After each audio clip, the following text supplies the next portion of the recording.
भूमिहार, जिसे बाभन भी कहा जाता है, एक हिंदू जाति है जो मुख्य रूप से बिहार, उत्तर प्रदेश के पूर्वांचल क्षेत्र, झारखंड, मध्य प्रदेश के बुंदेलखंड क्षेत्र और नेपाल में पाई जाती है। स्वतंत्रता के बाद भारत में जातिगत गणना नहीं हुई है।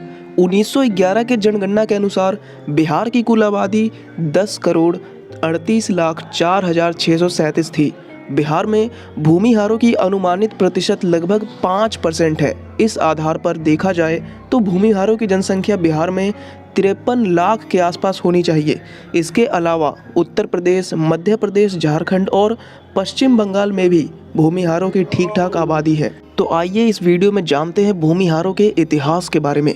भूमिहारों की उत्पत्ति के बारे में कई सिद्धांत एच रिसले की किताब the types of caste of Bengal से मिलती है। इस पुस्तक का प्रकाशन 1982 में की गई थी। महर्षि परशुराम द्वारा क्षत्रियों का संहार करने के बाद ब्राह्मणों को शासक बनाया गया।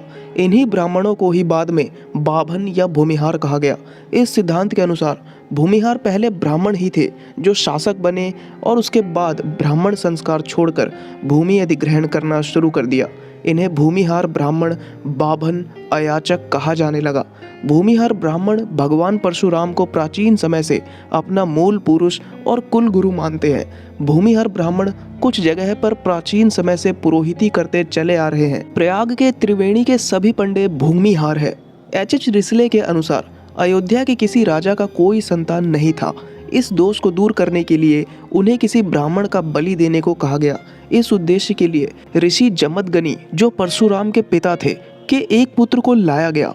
ऋषि विश्वामित्र, जो बलि के लिए लाए गए युवक के मामा थे, को जब यह बात पता चला तो उन्होंने बिना कोई बलि दिए ही राजा को पुत्र होने का वरदान दे दिया। बलि के लिए लाए गए बच्चे को एक जमीन देकर बसा दिया गया। वही युवक आगे चलकर बाभनों का जनक कहलाया। एच रिसले के अनुसार यह सर्वाधिक प्रचलित मत है। महाभारत काल में मगध के राजा जरासंध ने बलिदान के एक आयोजन में बहुत सारे ब्राह्मणों को उपस्थित रखने का निर्णय लिया। जरासंध ने अपने मंत्री को आदेश दिया कि कम से कम 1 लाख ब्राह्मणों की उपस्थिति रखा जाए। जरासंध के मंत्री ने बहुत प्रयास किया पर इतनी संख्या जुटाने में वह सफल नहीं हो सके। उन्होंने छोटी जातियों के लोगों को ब्राह्मणों के वेश में बुला लिया, पर जरासंध समझ गए कि यह असली ब्राह्मण नहीं है। यही ब्राह्मण बाद में बाभन कहलाए।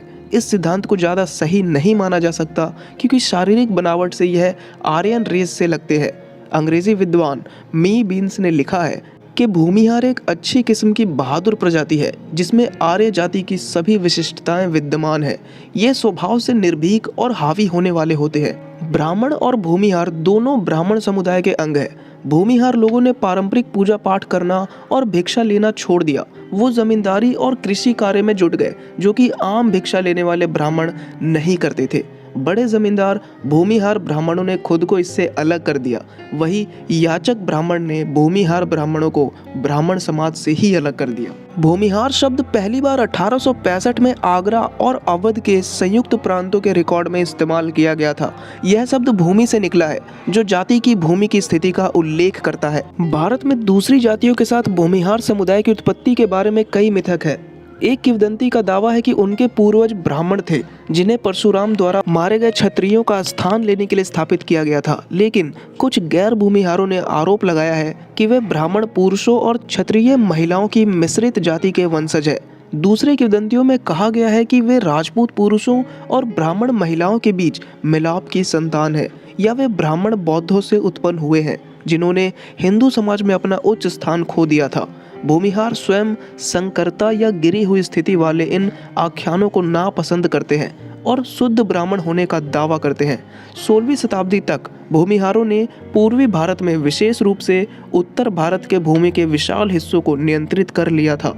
18वीं शताब्दी के उत्तरार्ध में बिहारी राजपूतों के साथ उन्होंने खुद को इस क्षेत्र में सबसे प्रमुख जमींदारों के रूप में स्थापित भी किया था। भूमिहार ब्राह्मणों के वंशज होने का दावा करते हैं। हालांकि दूसरे समुदायों ने उन्हें ब्राह्मणों का स्थान नहीं दिया क्योंकि उनमें से अधिकांश ब्रिटिश राज के दौरान किसान थे। भूमिहार शब्द का अर्थ संस्कृत व्याकरण के अनुसार भूमि हरने वाला या छीनने वाला होता है, या भूमि को हार यानी माला के समान गले लगाने वाला है। इन दोनों ही अर्थ के अनुसार वे वास्तव में भूमि से बहुत प्रेम करते हैं। जमीन की प्राप्ति या रक्षा करने के लिए वे कुछ भी करने को तैयार रहते हैं। तो आशा करता हूँ दोस्तों आपको वीडियो पसंद आई होगी। अगर वीडियो अच्छी लगी हो तो प्लीज़ वीडियो को लाइक करें और चैनल को सब्सक्राइब करें।